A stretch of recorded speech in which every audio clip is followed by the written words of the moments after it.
Hello, this is Benjamin with ARI, your website company. This video will further illustrate how to import custom products by way of CSV File. This is the second video in the series for custom products. Stay tuned to see more. First, we'll journey over to Products and into Custom Products from the submenu.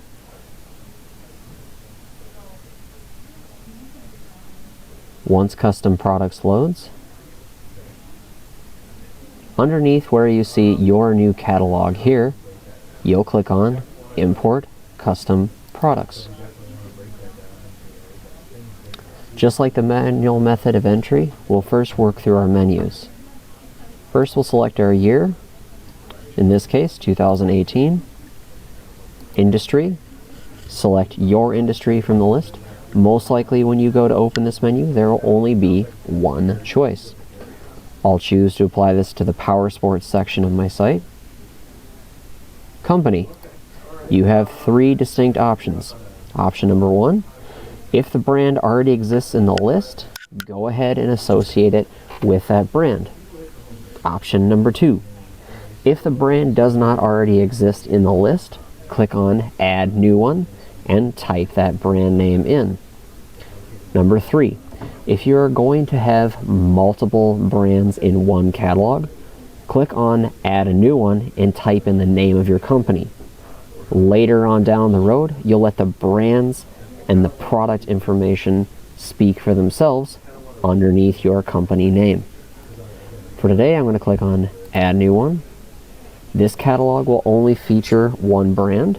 That brand is Weapon R Competition Products.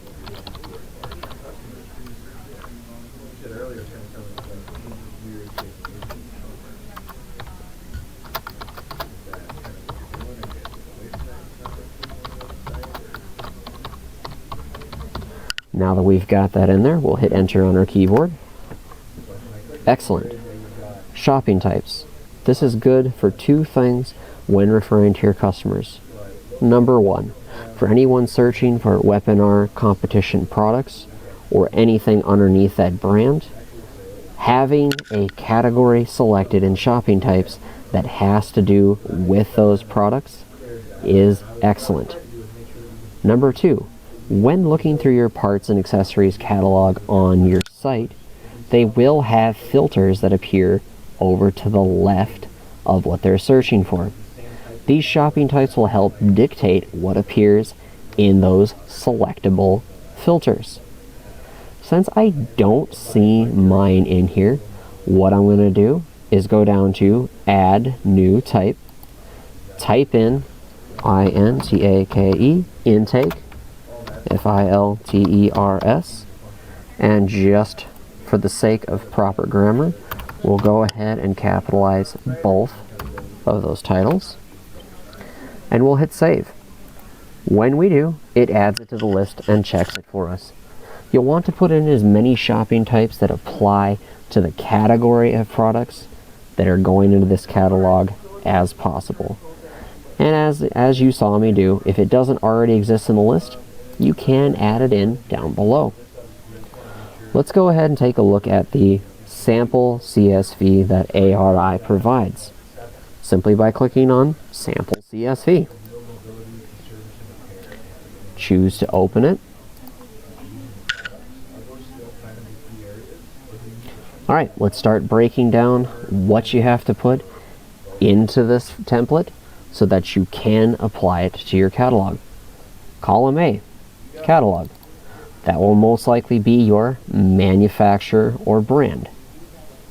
Category will be the category of products. In this case, my catalog name would be Weapon R Competition Products. Category would be Intake Filters. And then subcategory would be a type of intake filters. So one of their brand lineups is the Dragon Intake Filter. Product will be simply the product name with no dimensions, no colors, just the name of the product. product description will be your detailed product description as it would have appeared on the manufacturer's package or website. F. Image 1. You'll have a separate file for images for the products in this catalog. What actually gets typed into image 1 is the file name of that picture as it is on your computer. Example: Weapon R Dragon Intake Filter .jpg is the name of the picture for this product. Great. Type in that title there, and if you have any additional pictures, you'll use the file name of those two additional pictures for G and H. Column I all the way through column P is not required. Type it in if you like. You do not have to. Column Q is taxable. The default value for this column is true. In other words, tax does apply to the total purchase price of the item on your site. If this item is tax-free, or you live in a state where these types of items are tax-free, such as clothing, then you'd want to put false. Is will call. If you want to display a statement down at the bottom of the product description that says something to the effect of, are you having problems with your product? Please call us at phone number or email us at email. The default value for this is false, meaning it won't display that. And of course, if you did want to display that information at the bottom of the product description, you would put in true. SKU. This would be your manufacturer's part number. Your secondary item description. The secondary item description will be used for of the initial product that is in row 1. If you had 3 different colors or 3 different sizes of that initial product type, the only columns that would change in your second row would be your SKU, item description, and price. In other words, the description for your first row, your first product, would be the exact same as your second row, except you would dictate that difference in size or color. In other words, our initial product was black in color. Our second product is the exact same dimensions, but it's listed in blue. So on the end of the description that you typed in your first row, you would type in blue in your second row. U through X. Price is required, sale price is not, size is not, color is not. And please do yourself the favor to avoid future frustration. If you are not going to use column V, W, or X, please leave them blank before saving and importing the file. Sweet. Now, so you can see what it looks like when you have one of these completely done correctly, let's pull up an example file of mine.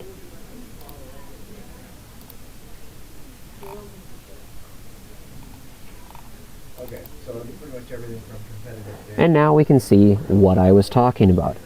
Catalog. Weapon R High Performance Products is our brand name. Category, Weapon R Intake Filters. Subcategory, Dragon Intake Filters, not to be confused with the secret Weapon Intake Filters, a different product lineup. Product description, product is the general description without any specifications like size, height, weight. E, product description. Image, you can see the exact file path that it's chosen after it's been uploaded. Going over to S, we have the original SKU from the manufacturer. your secondary item description with all of the fine details. And then finally we get over to price, column U. Sales price is empty because none of them are currently on sale. Size I chose to use, and color I chose to use. Once you have your file completely formatted correctly, you'll save the file. Make sure that when you save it, it stays as a file type of CSV, delimited. Otherwise, when you try to import it, it will not work. Save it someplace easy to find, like your Documents folder, or even easier, your desktop of your computer. We'll go ahead and get out of here. Your next step will be go down to step 2, browse. And here's where you'll go through and find that CSV. We'll open it up. Excellent. Click here if file contains header information. Yes. If you used our template file that we have up here and simply laid in your own information, what it means by header information is row 1 with things like product description, SKU, so on and so forth. So if you used our template, you will want to have that checked. Then, it is marked. We'll go down to step 3, import CSV file, and click on import file. And as you can see, there is an error with my file. Normally it will be more specific all the way down to the cell in which you made the error. You can go back, fix that error, and go through and try re-importing it. Now, had it successfully imported, at that point you've got all of your product information and pricing in. But right now, you don't have any pictures of your products. So, our second part of this import will be to import our file of product images. We'll back all the way out to my desktop for this part of the explanation. And I'll create a new folder for explanation. Now let us pretend this new folder is our file of images. Your file should only be 1 layer deep. In other words, you click into the file and there is no subfolders and all of your images are there. When in regards to file name, as long as the file name of the pictures in this folder matches what you had in your CSV, it will connect the correct product with the correct product picture. Right before you go to upload this file, on your desktop you'll want to right click and either click on Send to Zip or Add to Archive, depending on which version of Windows operating system you're using. Now what it should do, if we try this, is you should see a new file appear right next to the other one that has the same title, except for it will be called .zip. Now, once you've got that .zip folder created, we'll jump back into our editor. We'll scroll down. We'll go to step 2. This time you'll want to grab that zipped folder, open, and then for your image files, you'll go down to step 4, and once again it is specifically marked import file. Now, as I said before, I do not mean to repeat myself, but as long as what you had in image 1, 2, or 3 in the CSV file, as long as that file name that you put in there matches what is in your pictures folder, it will connect correctly with the product it needs to be with. And if you get both to import successfully, congratulations, you're done. And as soon as you hit your final publish that you see up underneath your name in the upper right hand corner, you'll then be able to go back to your website, reload the page, and view those products that you've added. This has been Benjamin with Import Custom Products using your CMS editor for your responsive website. Thank you.